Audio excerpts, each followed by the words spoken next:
No mundo que muda o tempo todo, mas o tempo todo mesmo, tem uma habilidade que simplesmente separa quem lidera de quem fica para trás. É a capacidade de perceber e responder.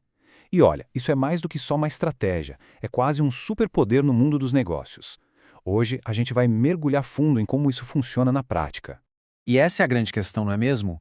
O que é que diferencia de verdade aquelas equipes que parecem dançar no meio do caos daquelas que simplesmente quebram?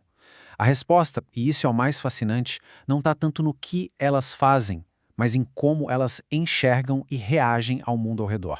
Para a gente entender isso direitinho, nossa jornada hoje vai ter 4 paradas. Primeiro, vamos definir o que é essa competência. Depois, vamos ver um caso de estudo bem legal. Em seguida, a gente abre o manual do líder ágil e, por fim, vamos encarar aquele dilema clássico entre o hoje e o amanhã. Bora começar? Ok, vamos lá. Primeiro ponto da nossa conversa. Afinal, o que significa exatamente esse tal de perceber e responder? E mais importante, por que isso virou o assunto do momento? Quando a gente olha essa definição, o primeiro impulso é pensar em tecnologia, né? Dashboards, dados, inteligência artificial. Mas o verdadeiro segredo aqui é humano. Estamos falando de gente, de colaboração, de empatia, de engajamento.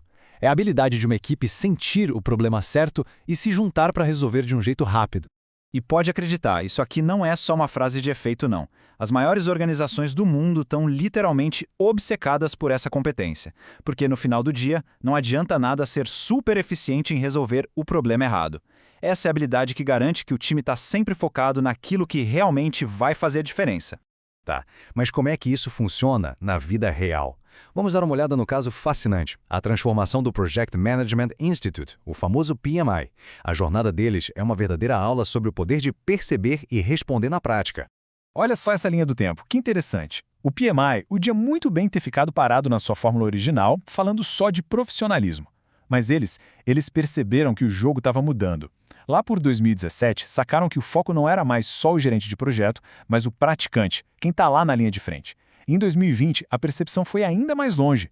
Viram que projetos são ferramentas de transformação e que eles precisavam capacitar os verdadeiros agentes de mudança, de todas as idades. É uma adaptação que não para.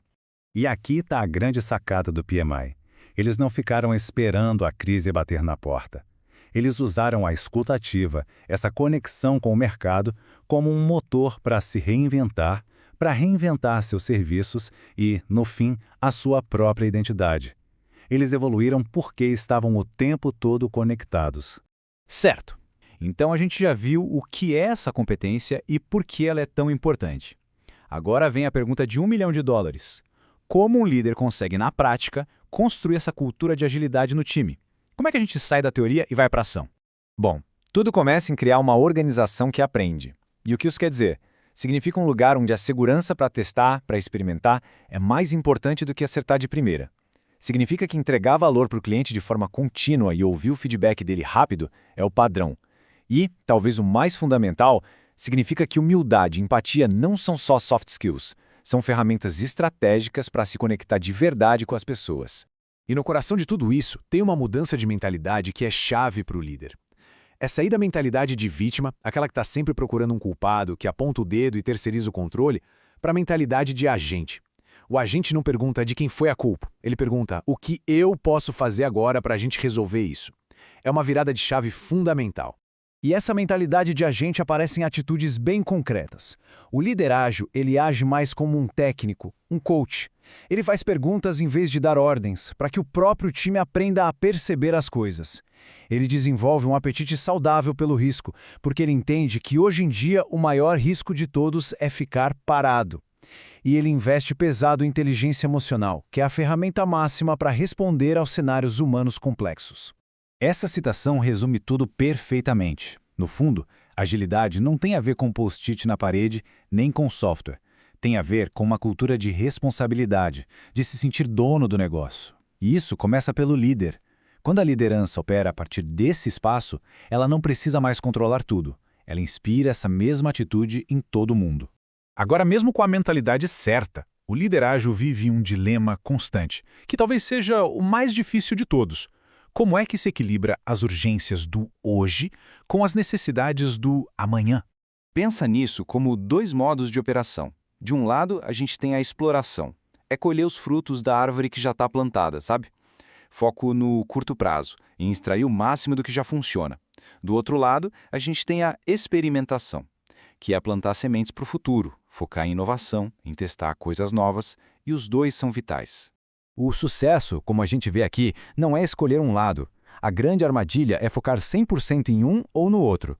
A verdadeira maestria da liderança está em saber dançar entre esses dois polos, garantir o resultado de hoje enquanto planta as sementes do crescimento de amanhã. Mas, na prática, como é que se faz isso? Existem 3 chaves. A primeira é simplificar. É pegar o complexo e transformar em algo claro, que dá para agir.